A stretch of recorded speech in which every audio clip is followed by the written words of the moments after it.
శ్రీ గురుభ్యో నమ శ్రీమాత్రే నమ శ్రీ సన్నిధి ఛానల్ ప్రేక్షకులందరికీ కూడా విశ్వావసునామ సంవత్సర ఉగాది శుభాకాంక్షలు. ఉగాది ప్రతి సంవత్సరం మనము ఉగాదిని నూతన సంవత్సరం అంటే మనకి పంచాంగం మొదలయ్యే రోజు ఈరోజు. ఉగాదిని యుగ ఆదిగా కూడా మనం పిలుచుకుంటూ ఉంటాం.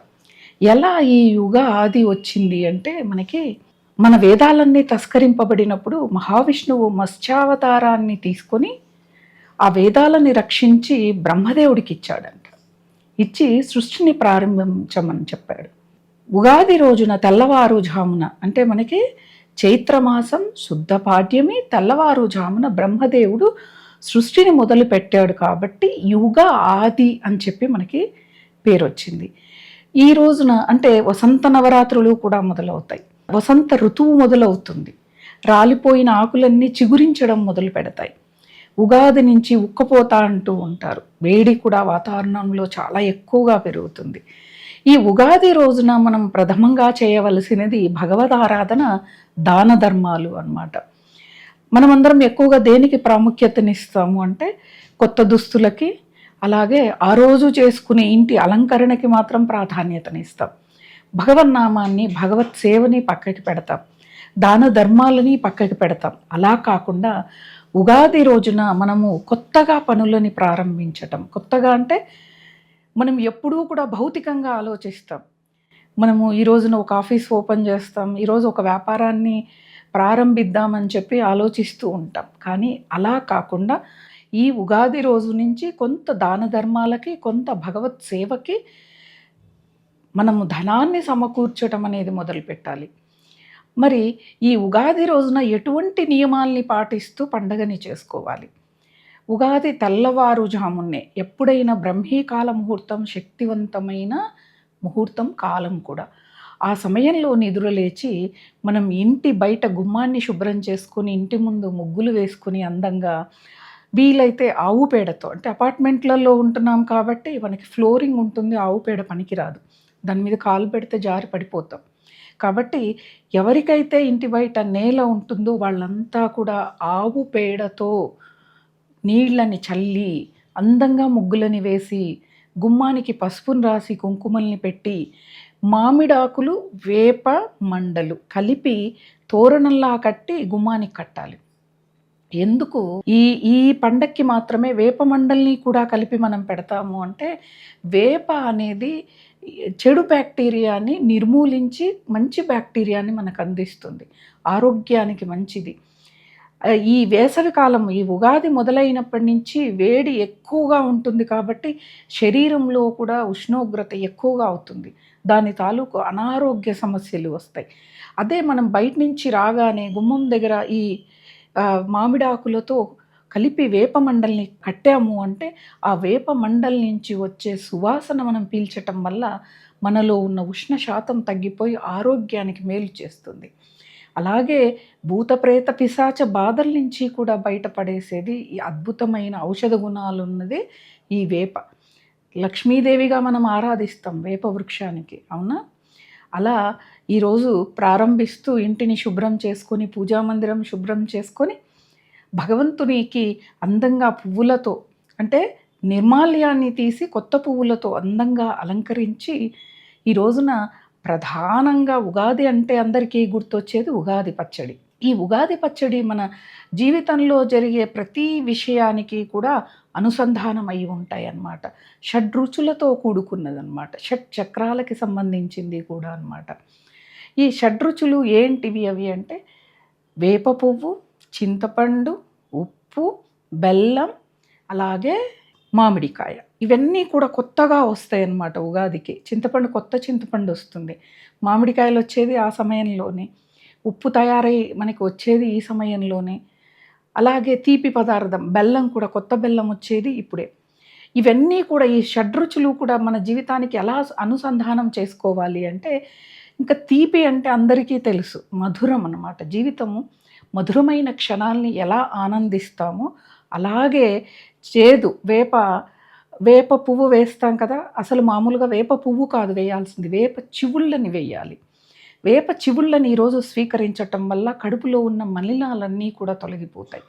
అలాగే అమ్మ కానీ అంటే చికెన్ పాక్స్ లాంటివి ఏవైనా రావటానికి ఆస్కారం అస్సలు ఉండదు. ఎందుకంటే ఎన్నో రకాల జబ్బుల్ని నిర్మూలిస్తుంది కడుపులోకి వెళ్ళాక ఈ వేప చివుళ్ళనమాట. మనం కాలానుగుణంగా ఆ వేప చివుళ్ళని తినలేక వేప పువ్వుని వేస్తూ ఉన్నాం.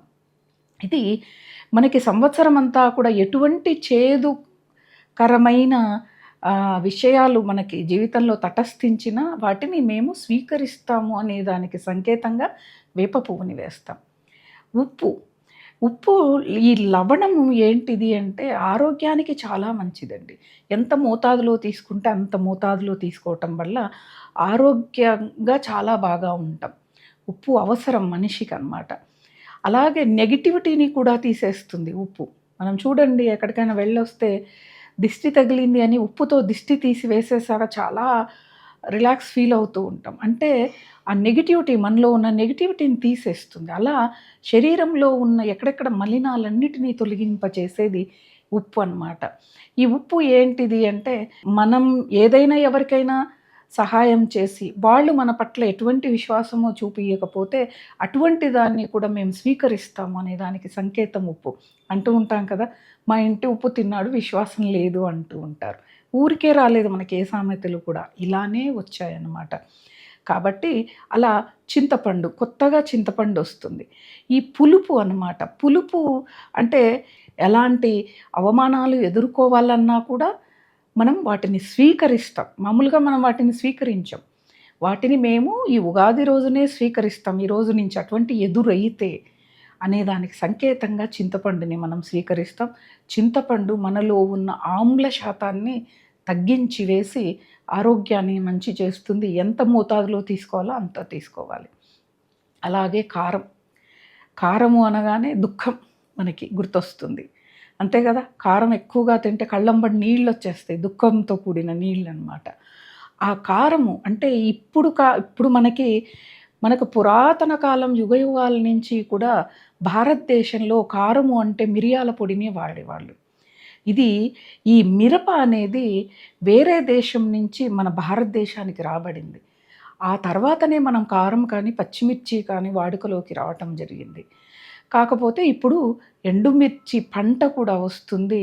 అలాగే వాటిని పొడి చేసి పెట్టుకొని చూడండి, ఉగాది వచ్చేవరకు పచ్చళ్ళ కాలం మొదలవుతుంది. కారము, ఉప్పు ఇవన్నీ కూడా తయారు చేసుకుంటూ ఉంటారు. అలా కొంచెం కారాన్ని అనారోగ్య సమస్యలు ఉన్నాయి అన్న వాళ్ళు మిరియాల పొడిని వేసుకుంటే చాలా మంచిది దీనిలో. అంటే దుఃఖకరమైన పరిస్థితులు వచ్చినా తట్టుకొని నేను ఉండగలగాలి అనే దానికి సంకేతంగా ఈ కారాన్ని మనం వాడతాం. అలాగే మామిడికాయలు. ఉగాది వచ్చేవరకు మామిడికాయలు కొంచెం కాస్త పిందెలు ఒగరుగా ఉంటాయి అన్నమాట. పూర్తి పుల్లగాను మనం పచ్చళ్ళు పెట్టుకునే విధంగా ఉండవు. ఒగరుగా ఉంటుంది. అంటే జీవితంలో ఒగరుకు సంబంధించింది అంటే అటు మంచి పరిస్థితులు కాదు, అటు చెడు పరిస్థితులు కాదు, ఏదో వెళ్తూ ఉంటామన్నమాట. అలాంటి పరిస్థితులకి సంకేతం ఈ ఒగరు మామిడికాయ అన్నమాట. ఇది ఆరోగ్యానికి చాలా చాలా మంచిది. మనం సంవత్సరం కాలం పాటు ఎటువంటి కొవ్వు పదార్థాలు ఉన్న ఆహార పదార్థాలని స్వీకరిస్తాం కదా, దాని తాలూకు పొట్టలో పేరుకుపోయిన మలినాలన్నిటినీ తొలగించి వేసేదే ఈ మామిడికాయ. అంటే వగరుతో కూడిన మామిడికాయ. ఇవన్నీ కూడా పచ్చడిగా తయారు చేసి మొదటగా భగవంతుడికి సమర్పిస్తారు. ఆ రోజున పొద్దున లేచిన తర్వాత ఎటువంటి ఆహార పదార్థాలు స్వీకరించకూడదు. పరగడుపున ఈ ఉగాది పచ్చడిని స్వీకరించాలి. ఈ ఉగాది పచ్చడి పరగడుపున స్వీకరించటం వల్ల ఏంటిది అంటే అవి అద్భుతంగా పనిచేస్తాయి. మనకి కడుపులో ఉన్న నులి పురుగులు పోవటం కానీ, ఈ వాతపిత్త దోషాలు తొలగిపోవటం కానీ బాగా పనిచేస్తుంది. ఖాళీ కడుపు ఉంటుంది కదా, వాటి పని సులువుగా అవుతుంది. మొదటిగా ఇవన్నీ కూడా మేము స్వీకరిస్తున్నాం, ఎటువంటి పరిస్థితులనైనా స్వీకరిస్తున్నాం అనే దానికి సంకేతంగా మనం ఈ ఉగాది పచ్చడిని స్వీకరిస్తాం. చాలామంది ఈ షడ్రుచులే కాకుండా ఇంకా ఏవేవో అంటే తినరు పిల్లలు, వాళ్ళ కోసం దానిలో కలిపి ఇస్తూ ఉంటారు. అది ఎవరి ఇంటి సాంప్రదాయం ఉంటుంది, రుచికి సంబంధించింది ఉంటుంది. కాకపోతే ఉగాది రోజున మొదటగా స్వీకరించవలసిన ఆహార పదార్థం ఈ ఉగాది పచ్చడి అన్నమాట. ఉగాది అనేక రాష్ట్రాల్లో ఒక్కొక్క పేరుతో ఒక్కొక్క మాసంలో, ఇప్పుడు మనకి చైత్ర మాసంతో ఉగాది మొదలవుతుంది.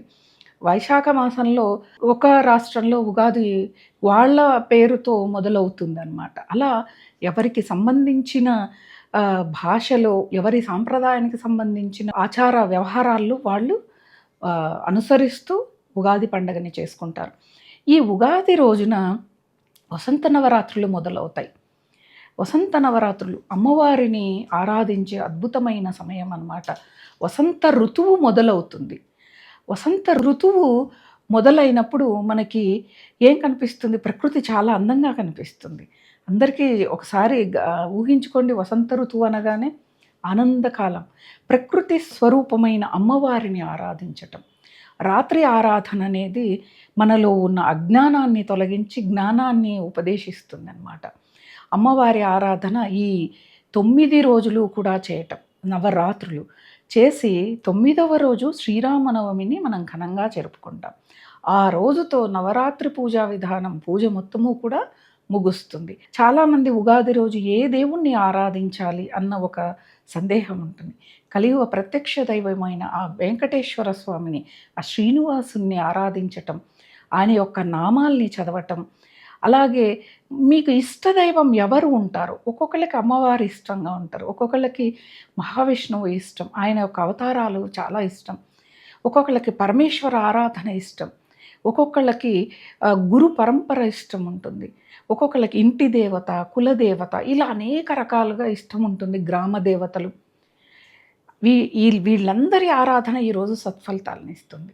అలాగే గ్రామ దేవతలకి ఉగాది రోజున మనం ఇంట్లో వండిన ఆహార పదార్థాలన్నీ కూడా మనం సేవించకముందే అమ్మవారికి కూడా ఒక విస్తరాకులో ఆ ఆహార పదార్థాలన్నీ పెట్టుకొని అమ్మవారికి ఒక చీరని, అంటే అమ్మవారికి ఇచ్చేవాళ్ళు ఇచ్చేస్తారు, కొంతమంది అమ్మవారికి పెట్టి తర్వాత తెచ్చి వాళ్ళు ధరిస్తూ ఉంటారు. అలా అమ్మవారికి చీర సారే తీసుకొని వెళ్ళటం, ధూపం వేయటం, ఇవన్నీ కూడా జరుగుతూ ఉంటాయి అన్నమాట. ఇవన్నీ పల్లె ప్రాంతాల్లో చాలా ఎక్కువగా జరుగుతాయి. ఈ రోజున అమ్మవారికి ప్రధానంగా పెరుగన్నం, పచ్చి ఉల్లిపాయ వేసి, అమ్మ మా పిల్లల్ని, మా పంటల్ని రక్షించు, ఈ వేసవి తాపం నుంచి మమ్మల్ని బయటపడేసి అని చెప్పి అమ్మవారిని కోరుకోవడం కోసం. గ్రామదేవతలే కదా గ్రామాన్ని కాపాడతారు. ఎటువంటి దుష్టశక్తులు మన ఊర్లోకి రాకుండా, ఎటువంటి అనారోగ్య సమస్యలు మన పొలిమేరల నుంచి లోపలికి రాకుండా కాపాడేది ఆ తల్లులే. కాబట్టి వాళ్ళకి ఆరాధన ఈరోజు చాలా చాలా జరుగుతుంది. అలాగే ఉగాది అనగానే పంచాంగం, పంచ అంగములతో కూడుకుంది పంచాంగం. ఈ పంచాంగ శ్రవణం తప్పనిసరిగా చేయాలి. ఎందుకు చేయాలి? వినకపోతే ఏమవుతుంది అని అనుకోవచ్చు. కానీ ఏ గ్రహం ఏ రాశిలోకి వస్తుంది, ఆ రాశి వాళ్ళ మీద ప్రభావం ఎలా ఉంటుంది, ఏ విధమైన మీరు జాగ్రత్తలు తీసుకోవాలి, ఈ సంవత్సరం వర్షాలు ఎలా ఉన్నాయి, ఏ పంటలు పండుతాయి, రైతులకు కూడా సూచనలు ఇస్తుంది ఈ పంచాంగం అన్నమాట. కాబట్టి పంచాంగ శ్రవణం వినడం వల్ల ఈ సంవత్సరం వేయాలనుకున్న పంట అధిక వర్షాలు ఉన్నాయి, ఈ వర్షాల వల్ల పంట నష్టం వస్తుందంటే ఏదైతే వర్షానికి కూడా తట్టుకొని ఉంటుందో ఆ పంటని వేస్తాడు రైతు అన్నమాట. అలాగే మనం తీసుకోవాల్సిన జాగ్రత్తలు, ఆదాయ వ్యయాలు, అవమానం, రాజపూజ్యం లాంటివి కూడా మనకి పంచాంగంలో కనిపిస్తూ ఉంటాయి. ఇవన్నీ కూడా తెలియటం వల్ల అవమానం ఎక్కువగా ఉంది, మౌనాన్ని పాటించడం అలవాటు చేసుకోవాలి. రాజపూజ్యం ఎక్కువగా ఉంది, దాన్ని కూడా ఆహ్వానించాలి. అలాగే ఆదాయం తక్కువ, వ్యయం ఎక్కువగా ఉందంటే వ్యయాన్ని తగ్గించుకోవాలి. ఇవన్నీ తెలుసుకోవాలి అని అంటే మనం పంచాంగ శ్రవణం చేయాలి. ఈరోజు ప్రతి ఇంట్లో కూడా పంచాంగానికి పూజ చేస్తారు కొనుక్కొని వచ్చి. ఆ తర్వాత ఆలయానికి వెళ్ళి పంచాంగ శ్రవణం వింటారు. సరే, బాగా వేసవి కాలం అండి, బయటికి వెళ్ళలేకపోతున్నాం, చాలా ఎండలు ఎక్కువగా ఉన్నాయి ఈ సంవత్సరం అని అనుకుంటే మనము మాధ్యమాల ద్వారా మనం పంచాంగ శ్రవణాన్ని చేయవచ్చు అన్నమాట. వినాలి, తప్పకుండా వినాలి. అయితే ఈరోజు ఈ ఉగాది గురించి ఇవన్నీ చెప్పుకున్నాం. ఈరోజు చేయవలసిన దాన ధర్మాలు ఏమిటి? ఉగాది రోజు మనం ఏమేం మంచి పనులు చేస్తే మనకి సంవత్సరం పాటు ఆ పుణ్యం మనల్ని కాపాడుతూ వస్తుంది, మనల్ని ఎవరు కాపాడుతారో, ఏ గురు పరంపర మనల్ని కాపాడుతుంది, ఇవన్నీ కూడా చూసుకోవాలి. ఈరోజు ప్రధానంగా చేయవలసిన పనులు ఏంటిది అంటే చలివేంద్రాలని స్థాపించటం. ఈరోజు చలివేంద్రాలని స్థాపించటం, లేదు మాకు ఆ సమయం ఉండదు, మాకు ఆర్థిక స్తోమత ఉండదు అనుకున్న వాళ్ళు ఈ రోజున కనీసం చల్లని మజ్జిగ, అంటే ఫ్రిడ్జ్లో పెట్టిన మజ్జిగ కాదు, చల్లగా పల్చగా, ఆరోగ్యానికి ఏమి వేస్తే అందులో మంచిదో అవి ఆ పదార్థాలను కలిపి కనీసం ఒక 10 గ్లాసులైనా మీరు బయట రోడ్డు మీద మెయిన్ రోడ్డు మీదకొచ్చి పట్టుకొని నిలబడితే, రహదారిన వెళ్ళే వాళ్ళు తీసుకొని తాగారనుకోండి, ఎంత మంచి ఫలితాలొస్తాయి అంటే, ఫలితం పక్కకు పెడితే మనకే ఆనందం వేస్తుంది ఆ పని చేస్తున్నప్పుడు. అలాగే మంచినీళ్ళు ఈరోజు ఉదక భాండం దానాన్ని ఇవ్వటం. ఎవరైనా పేద బ్రాహ్మణుడు వాళ్ళెవరూ కాదు అందరూ బాగున్నారంటే ఎవరైనా పేదవాళ్ళు, కుండని కొనుక్కోలేని వాళ్ళకి 2 రోజుల ముందే కుండని కొని తీసుకొచ్చి, దానిలో నీళ్లు పోస్తూ, మారుస్తూ, మట్టి వాసన పోయేలాగా మనం చేసి, ఆ రోజు ఉదయం నా కుండకి పసుపు, గంధము, కుంకుమతో పూజ చేసి, దానిలో చల్లని నీటిని ముందు రోజు రాత్రే పోసి పెడితే, మరుసటి రోజుకి చల్లగా అవుతాయి నీళ్ళు. ఆ ఉదక భాండాన్ని ఆ పేదలకి దానంగా ఇవ్వటం చాలా మంచిదండి. అంటే మనం పునర్జన్మ సిద్ధాంతాన్ని నమ్మే దేశంలో మనం పుట్టాం కాబట్టి, మనం ఈ విధమైన దాన ధర్మాలు చేయటం వల్ల ఉత్తర కాలాలు అంటే మరణించిన తర్వాత మన ప్రయాణం ఉంటుంది కదా! ఆ ప్రయాణంలో ఆకలి దప్పులనేవి లేకుండా చేసేవి ఇటువంటి సేవా కార్యక్రమాలు. ఉత్తర జన్మల్లో కూడా మనం ఉన్నతంగా అంటే ఆకలి దప్పులు లేకుండా మరీ కోటీశ్వర్లము అని అనిపించుకోకుండా, మరీ పేదవారము, కటిక దరిద్రంలో కాకుండా సజావుగా సాగిపోవటానికి జీవితం ఇవన్నీ ఉపకరిస్తాయన్నమాట. అలాగే అన్నదానం చేస్తే చాలా మంచిది. మనం ఉగాది ముందు రోజు అమావాస్య వస్తుంది. అవును. అమావాస్య రోజున పితృదేవతలకి తప్పకుండా తర్పణం వదలండి. ఎందుకంటే మనం ఎన్ని పూజలు చేసినా, ఎన్ని ఆరాధనలు చేసినా పితృదేవత ఆరాధన తర్వాతనే మనకవన్నీ. వాళ్ళ ఆరాధన ఎంత సత్ఫలితాలను ఇస్తుందంటే మనల్ని ఒక కుటుంబం సజావుగా వెళ్తోంది అంటే పితృదేవతల యొక్క అనుగ్రహం మనకి బాగా ఉంది అని చెప్పనని ఇక్కడ తెలుసుకోవాలన్నమాట. అలా పితృదేవతల్ని సంతృప్తి పరిచే పనులు ఏంటి అంటే తర్పణాలు వదలటం, వాళ్ళ పేరున దాన ధర్మాలు చేయటం. అలాగే సరే మా మా తల్లిదండ్రులు ఉన్నారండి అంటే నిజం చెప్తూ ఉన్నాను, మనకి గ్రహదోషాలు ఉన్నా, ఏ రాశి వల్ల మనకి ఇబ్బంది ఉన్నా, ఇవన్నీ తొలగించుకోవాలంటే అద్భుతమైన పరిహారం ఏంటిది అంటే, మీ బతికి ఉన్న తల్లిదండ్రుల్ని సేవించండి. ఏ గ్రహము మీ జోలికి రాదు. భగవంతుడు కూడా సంతోషిస్తాడు. ఆయన ఆధీనంలోనే ఈ గ్రహాలు ఈ కక్ష మండలం అంతా కూడా ఉంటుంది. ఆయన సంతోషిస్తే ఆయన ఆజ్ఞ మేర అవన్నీ కూడా మన మీద ప్రభావం చూపిస్తాయి తప్పితే, రాళ్ళతో కొడితే దెబ్బలు తగులుతాయి, పువ్వులతో కొడితే చిన్నగా తగులుతుందనమాట సున్నితంగా. అంటే రాళ్ళతో కొట్టే దెబ్బల నుంచి మనల్ని పువ్వులతో కొట్టే దెబ్బలకి అంత సునాయాసంగా కష్టాన్ని దాటగలిగే ఒక సందర్భాన్ని భగవంతుడు మనకిస్తాడనమాట. కాబట్టి ఈ రోజున చలివేంద్రాలు ఏర్పాటు చేయటం, ఉదక భాండాన్ని దానం చేయటం, అన్నదానాలు చేయటం, పంచాంగ శ్రవణం చేయటం, ఇష్టదైవత ఆరాధన చేయటం, గ్రామదేవత ఆరాధన చేయటం, ఇలా చేయటం వల్ల అనేకమైన అంటే మనము పూజ ఆరాధనతో పాటు ఇవన్నీ కూడా చేస్తే మనకి అనేకమైన పుణ్యం అంటే పుణ్యం పలు రకాలుగా వస్తుంది. ఈ విధంగా కూడా మనం పుణ్యాన్ని సంపాదించుకోవచ్చు అన్నమాట. కాబట్టి ఈ ఉగాది రోజు పాడ్యమి రోజు నుంచే ఉదయం తెల్లవారుజామున లేదా రాత్రి పూటన వసంత నవరాత్రుల్ని మనం పూజని మొదలుపెట్టుకునే వాళ్ళు మొదలుపెట్టుకోండి. ఎలా చేసుకోవాలమ్మా వసంత నవరాత్రులు అంటే మీకు సునాయాసంగా చెప్తూ ఉన్నాను. అమ్మవారి ఫోటో ఉంటే చాలు మీ ఇంట్లో. అమ్మవారికి అష్టోత్తరంతో పూజ చేయటం, లలితా సహస్రనామాలు చదువుకోవటం, అమ్మవారికి సంబంధించినవి చదువుతూ అమ్మవారి పాదాలని పట్టుకోవటం ఈ 9 రోజులు చేయాలి. 9వ రోజు శ్రీరామనవమి. ఆ రోజున మన నవరాత్రి పూజా విధానం ముగుస్తుంది. కాబట్టి ప్రతి ఒక్కళ్ళు కూడా అయ్యో నా రాశి నా నా యొక్క గ్రహం వల్ల రాశికి చాలా ఇబ్బంది ఉంది అని చెప్పని భయపడిపోవాల్సినంత అవసరం లేదు. ధైర్యానికి మించిన పరిహారం ఇంకోటి లేదు. ధైర్యంగా ఉంటే గ్రహాలు కూడా చాలా ధైర్యంగా ఉన్నాడు అని చెప్పి చేసిన తప్పుకు ప్రాయశ్చిత్తం కోరితే ఆ గ్రహాలు కూడా శాంతిస్తాయి అన్నమాట. అలా మనము నిజాయితీగా ఒప్పుకోవాలంటే చాలా ధైర్యం ఉండాలి. నిజాన్ని ఒప్పుకోవాలి అంటే అబద్ధాన్ని చెప్పటం చాలా సులువు. భగవంతుడికి తెలీదా మనం ఏం పాపం చేస్తున్నామో, మనం ఏం ఆలోచిస్తున్నామో? మనలో ఉన్నాడు, మనతో ఉన్నాడు, మన చుట్టూ ఉన్నాడు. విశ్వమంతా ప్రతి అణువణువు ఆవరించి ఉన్న ఆ పరమాత్మ ప్రతిదీ గమనిస్తూ ఉంటాడు.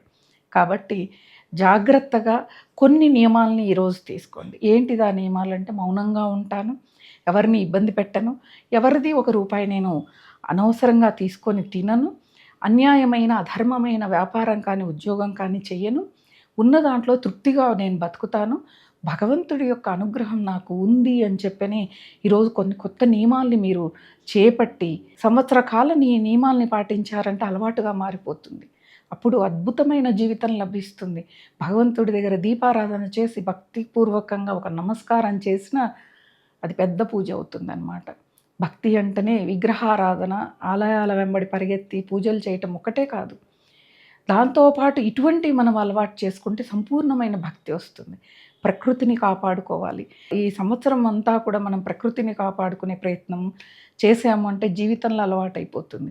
ఎలా ప్రకృతిని కాపాడుకోవటం? నీటిని వృధా చేయకూడదు, విద్యుత్తుని వృధా చేయకూడదు. ఏది కూడా ప్రకృతి నుంచి వచ్చే మనకి ఏది కూడా వృధా చేయకూడదు. అప్పుడే మనం ప్రకృతిని కాపాడుకోగలం.